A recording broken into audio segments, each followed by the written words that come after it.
La tige, elle doit être sciée dedans. Bah ouais. Elle est mordue dedans. J'avais pas prévu de filmer ça, mais je voulais juste vous montrer un peu la galère qu'on a aujourd'hui. Ça va faire 2 heures qu'on est sur ce vélo. Le projet, c'était de changer la tige de selle pour mettre une petite tige de selle télescopique. Sur un vélo neuf. Sur un vélo neuf. Enfin, le vélo, il a quoi? Il a 300 km. Il a 300 km. Et en fait, la tige de selle en alu a soudé dans le cadre en alu. Et on n'arrive pas à comprendre pourquoi. C'est assez rare quand même, alu sur alu. Non, elle bouge, mais elle tourne. Hein, mais... Et je sais pas ce qu'elle a. Et on a essayé de la... On a chauffé le cadre. Wow.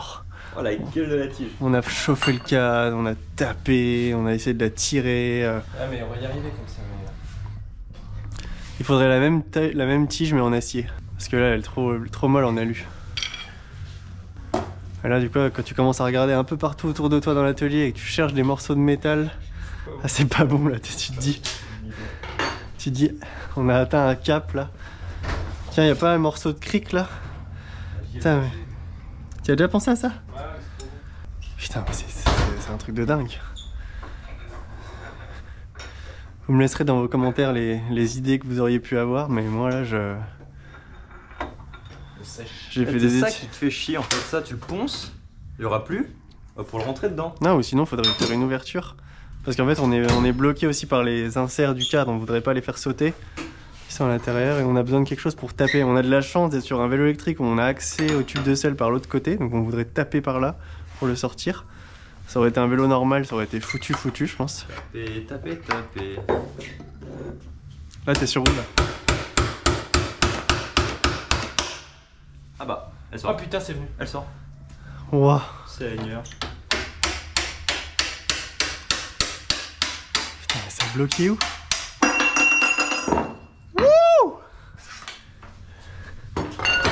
Joli. Où est-ce que ça a bloqué? Ah bah ça a bloqué à la soudure. La ligne là c'est la soudure. C'est-à-dire que ça vient du cadre. Bon, Donc limite il faudrait qu'on prenne une grosse lime. Ah non mais regarde là. C'est là que c'est tout niquetté. Ah ouais. Ça a tourné. Putain mais c'est un truc de dingue. Et tu sais, ça aurait pu être une tige qu'on raccourcissait, tu sais, des fois quand un client veut baisser. On coupe, Ouais, en mais plus là, celle-là elle a ça même pas été raccourcie. Ouais, 2 heures de chantier là pour... Bon allez, vous me reposez le moteur. Attends, je voudrais juste voir l'intérieur là, si on peut pas faire passer un petit papier de verre et poncer là où ça frotte. Et où la tige de selle du coup pour celui-là? Bah attends, on l'avait encore pas choisi. Qui c'est qui a mis les freins là? J'ai moi, c'est moi. Là c'est bientôt plus que dans un garage, il faut mettre le pont et tout. Ah c'est bon. Oh, galère. Voilà ce que je leur dis moi.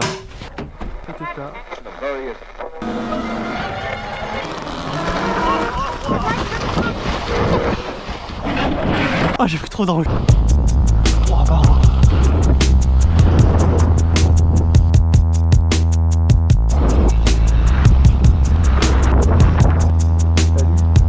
Mon vélo.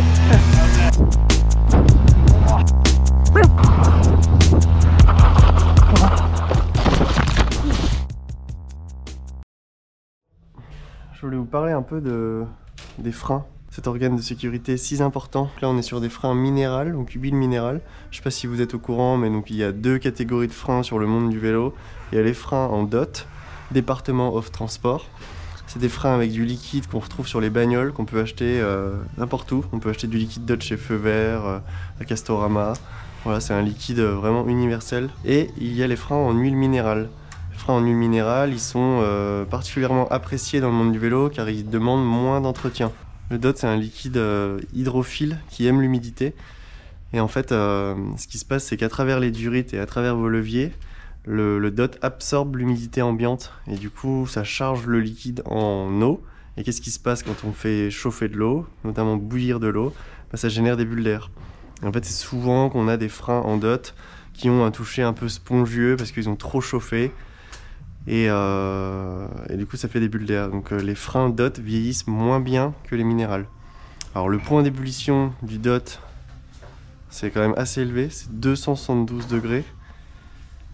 et on le fait baisser à 185 parce que souvent il y a quand même de l'humidité ambiante même dans la bouteille. Vous voyez la bouteille par exemple ça fait 6 mois qu'elle est ouverte. Normalement une bouteille de DOT on la garde à peu près 6 mois ouverte et après on doit l'acheter. C'est pour ça qu'on achète des petites bouteilles d'ailleurs. C'est comme ça, c'est un liquide qui vieillit très mal. Donc dans l'automobile il n'y a pas de souci parce qu'on a des pistons qui sont énormes comme ça, donc la moindre petite bulle d'air ou quoi il n'y a pas de problème. Puis on a un mètre cylindre avec un servomoteur qui fait circuler l'huile. Il n'y a pas de souci. Par contre en vélo on n'a pas. On n'a même pas de bocal ou quoi, on a quand même un petit réservoir d'huile ici. Donc souvent en fait c'est très apprécié de passer en huile minérale. Donc huile minérale on a les Magura et les Shimano. C'est vraiment les deux gros freins les plus présents sur le marché, surtout Shimano. Les freins en huile Shimano vieillissent quand même beaucoup mieux que les freins en DOT. Et en fait ce qui se passe sur les VTT, et enfin non sur tous les vélos, c'est que les freins en DOT qui ne sont pas purgés tous les ans, voire tous les 6 mois, le DOT en fait il est très corrosif, il attaque la peau.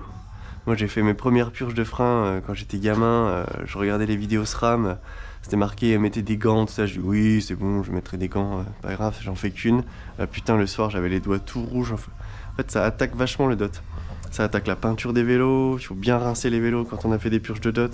Si on en a sur les leviers ou quoi ça peut abîmer les leviers. Donc c'est un peu galère. Donc c'est quand même beaucoup plus simple de travailler avec du minéral. Quelles sont les autres différences ? Le DOT est beaucoup plus fluide, il va générer des micro-bulles d'air. Les bulles d'air vont être beaucoup plus petites, donc elles vont être dures à évacuer. Alors que le minéral, en fait, il est un peu plus gras. Et du coup, ça va générer des plus grosses bulles qui vont être plus faciles à faire remonter. Quand on va faire un flux d'huile du haut vers le bas, les bulles d'air vont remonter avec le flux.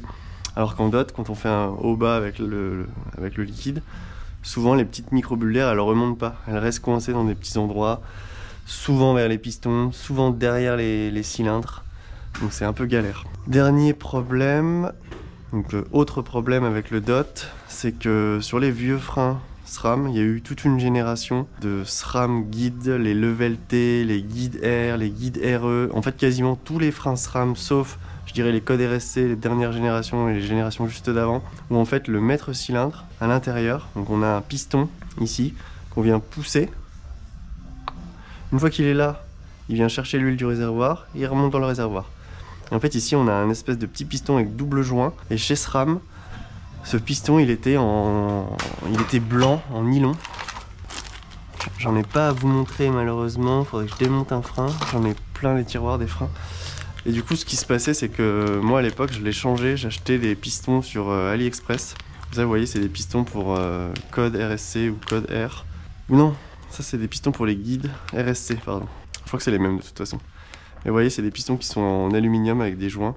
Et ceux-ci, du coup, ils n'avaient pas de variation de température. Ce qui se passe, en fait, c'est que le DOT fait gonfler le nylon. Et au bout d'un moment, on a des freins qui sont, avec la chaleur, ils sont tout durs. Les leviers, ils reviennent pas. Et c'est... Voilà, on a vraiment... Bon, voilà. Là, j'ai un frein guide. Un guide T. Voilà, vous voyez, là, on a ce problème-là.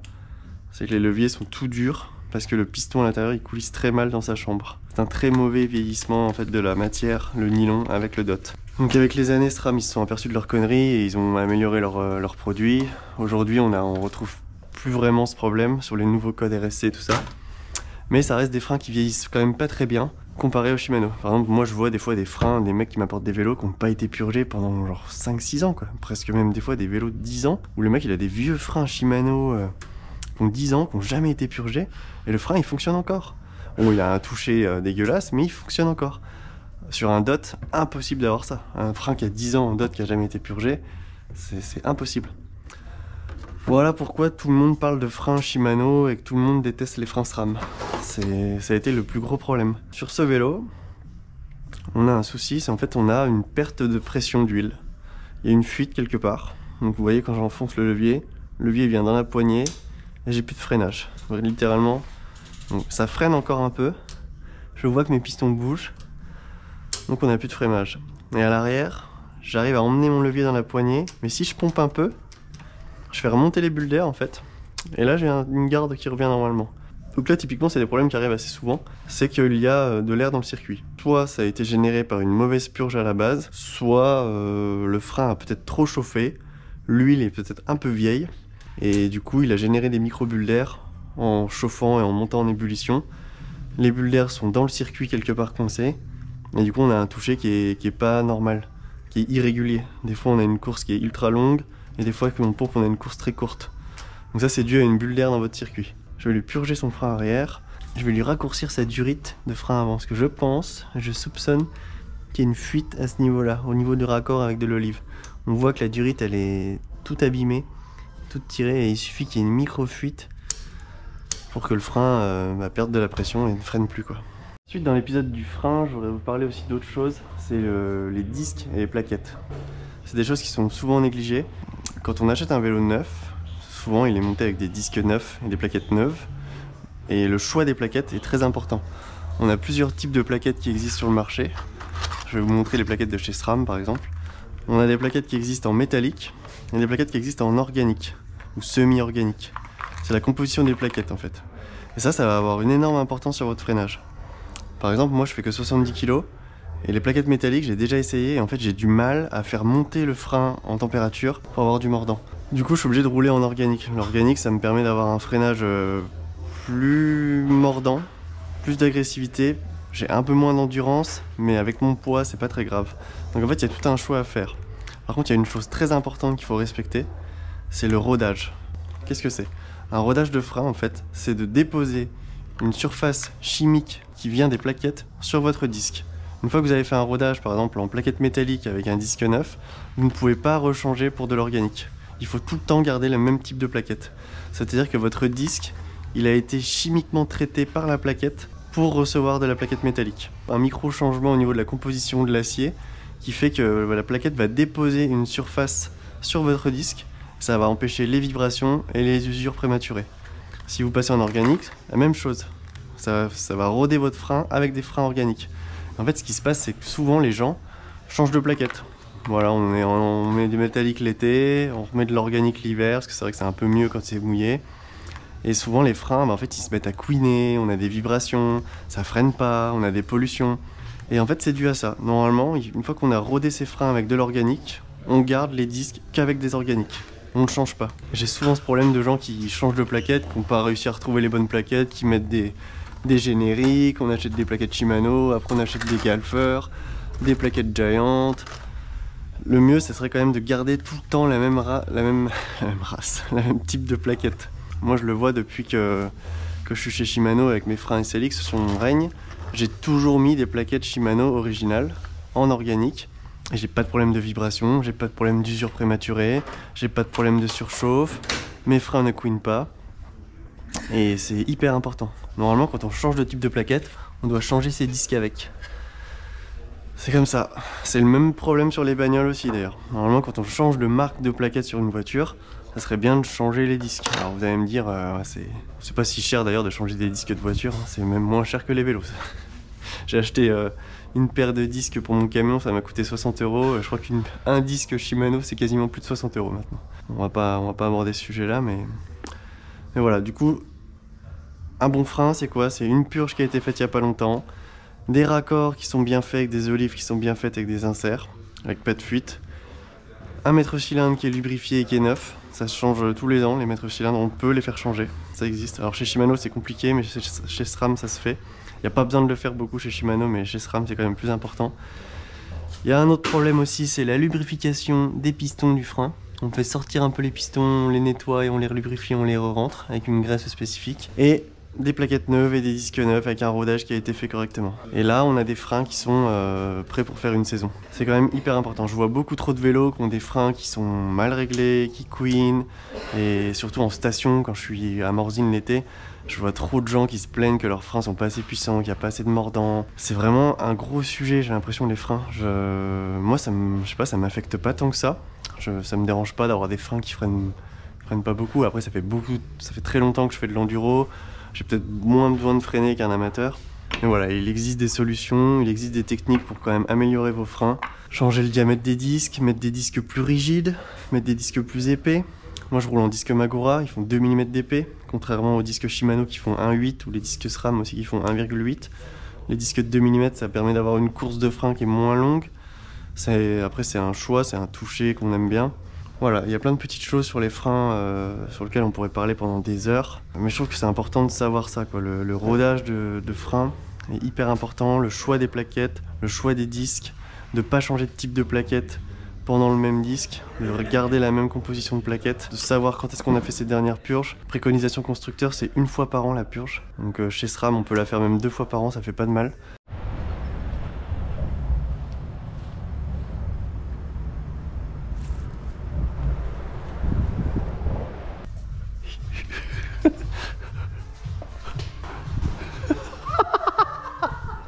Oh, j'ai tout pris dans la gueule.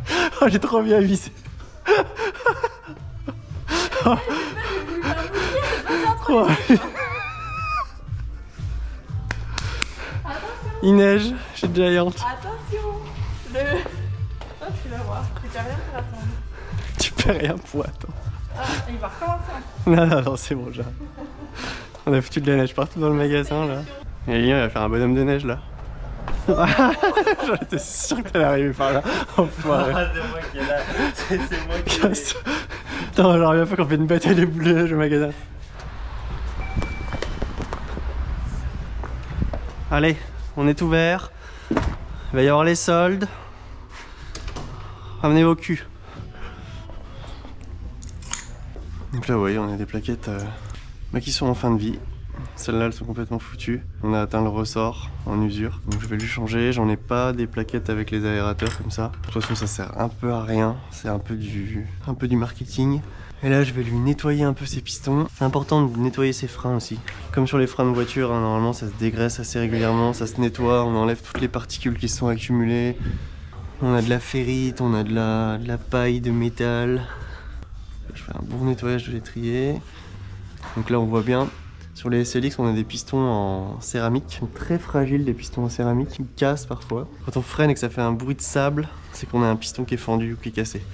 Des fois, ça fuit pas. Des fois, ça a été cassé juste devant ou quoi. Si c'est le cas, c'est que votre frein est foutu. Malheureusement, chez Shimano, on ne peut pas changer juste les pistons. J'ai déjà appelé Shimano France et ils nous ont dit non, on ne change pas, c'est des organes de sécurité. On change l'étrier complet. C'est dommage. C'est quand même pas dur de changer juste un petit piston. J'en récupère sur des étriers qui sont HS à l'atelier. Je récupère juste les petits pistons. Il y a 2 types de pistons qui existent sur les freins. Il y a des pistons donc en céramique et sinon l'autre matière c'est du bakélite.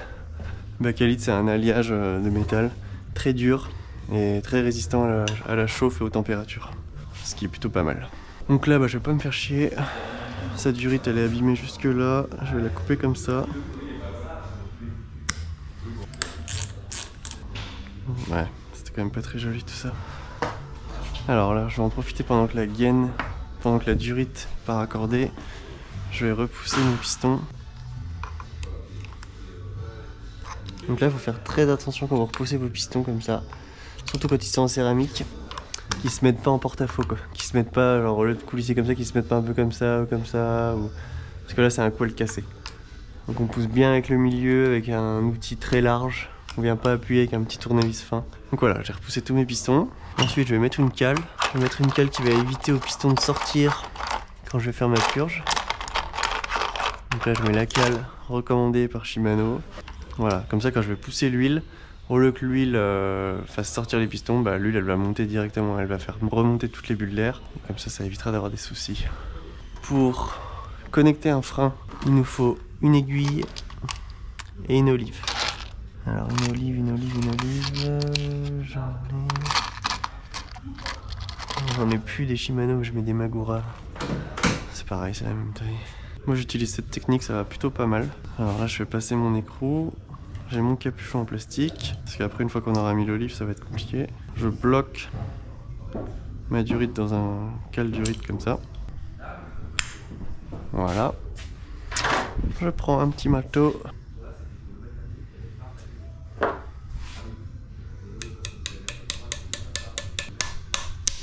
J'ai jamais trouvé de meilleure technique pour enfoncer les aiguilles dans les durites. Shimano, ils ont un espèce d'appareil, en fait, on vient coincer la durite, on la serre comme ça avec un petit levier, mais ça va pas non plus.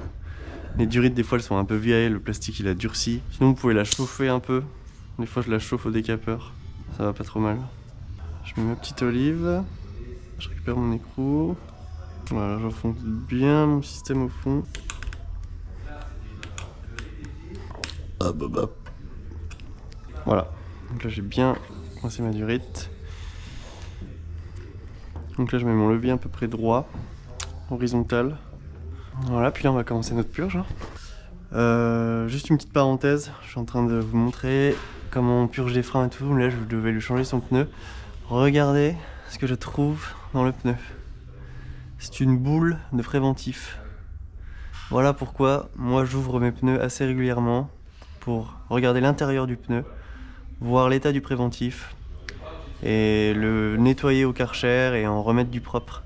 Je ne mets jamais mon préventif à la seringue par la valve parce que je trouve que c'est trop important de checker. Non mais regardez ça.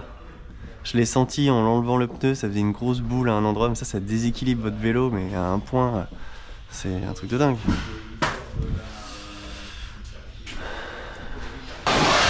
Là je lui nettoie son fond de jante qui a du préventif et je vais lui refaire son fond de jante. Le scotch se décolle sur les côtés. Le secret d'un tubeless qui tient, c'est le secret d'un bon fond de jante. Vous voyez le scotch comme il fait là? Il se décolle de partout là. Je vais continuer sur ma purge. Donc la purge de chez Shimano, elle est quasiment la plus simple de toutes les purges. C'est un bocal au-dessus, une seringue en bas, on pousse l'huile. Donc l'huile Shimano, contrairement à la DOT, pour les freins en DOT, c'est de l'huile minérale comme je disais. Et ça par exemple, c'est une huile en fait qui se conserve très bien. On peut avoir un bidon ouvert depuis plus d'1 an, il n'y a pas de souci, ça ne prend pas l'humidité, c'est vraiment pas pareil. Donc là j'ouvre mon écrou de purge. Un demi-tour, je pousse mon huile avec ma seringue. Donc là on voit bien la couleur de l'huile, elle est noire. L'huile est complètement carbonisée.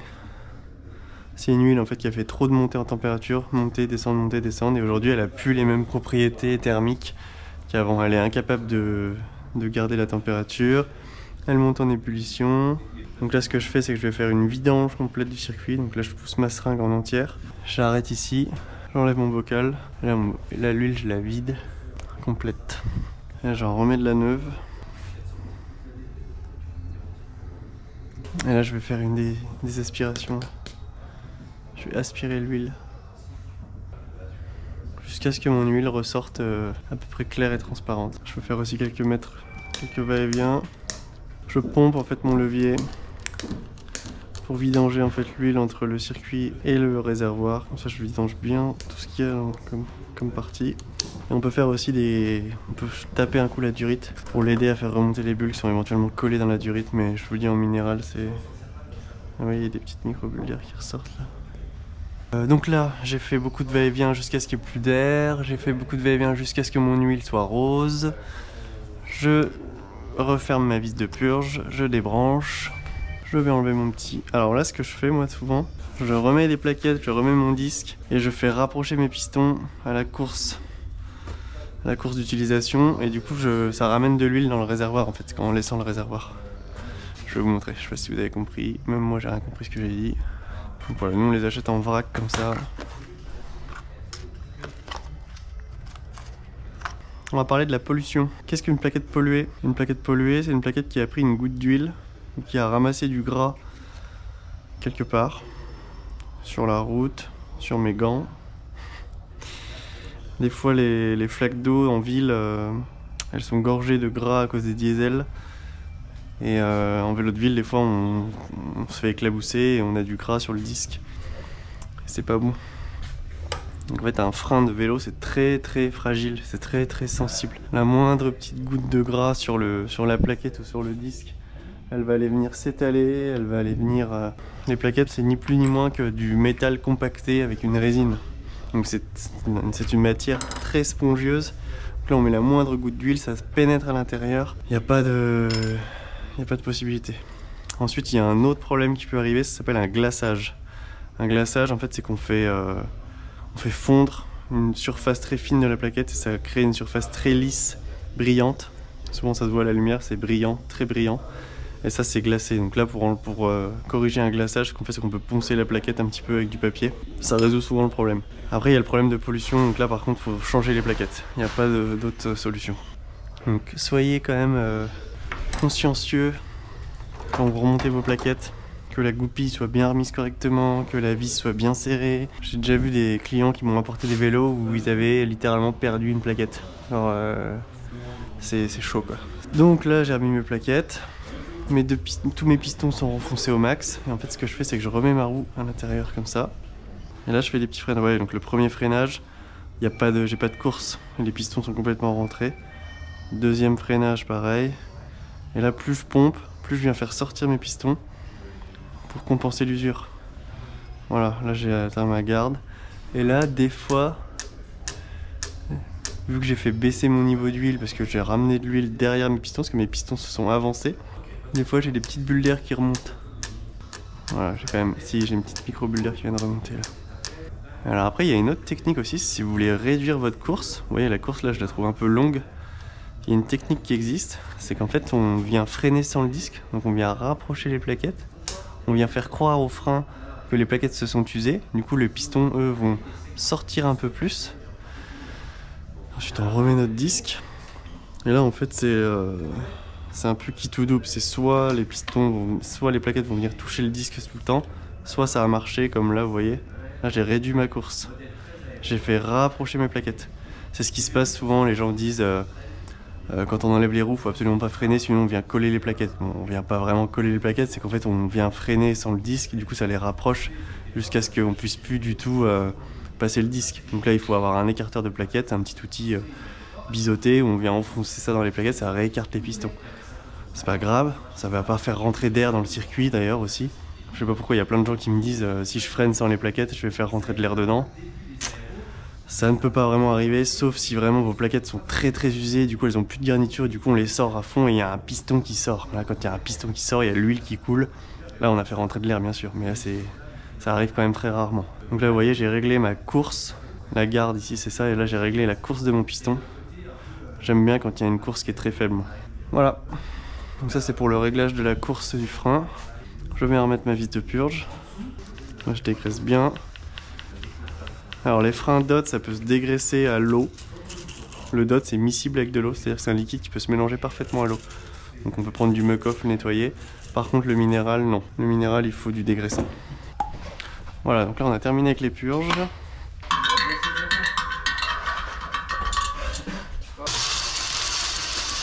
Choix du fond de jante, une jante de 30, on met toujours du 32. Toujours 2 mm de recouvrement en plus pour la gorge du pneu à l'intérieur. On lisse bien.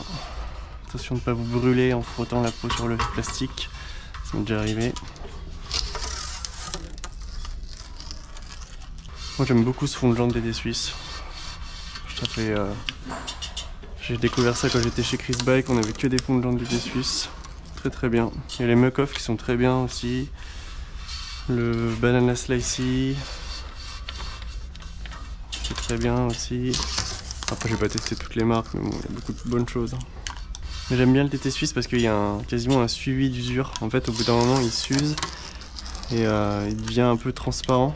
Et donc quand on sait qu'il commence à devenir transparent, bah, c'est là qu'on sait qu'il faut le changer quoi. Là, je fais mon petit trou pour la valve.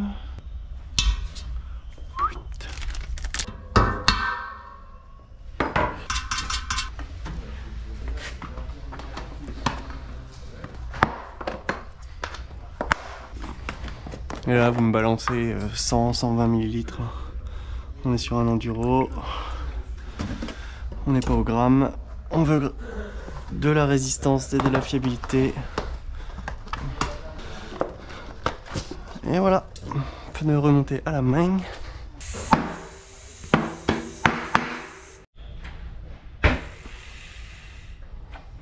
Donc là dans l'idéal ce serait bien de lui faire son entretien shadow de derrière. Sa chape elle est toute dure. Là j'ai clairement pas le temps, je lui dirais de repasser.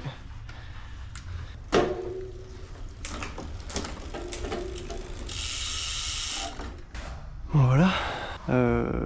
insert, olive, raccorder la durite, purge frein avant, frein arrière, plaquette avant, plaquette arrière, pneu arrière neuf, une paire de valves. Voilà. Frais.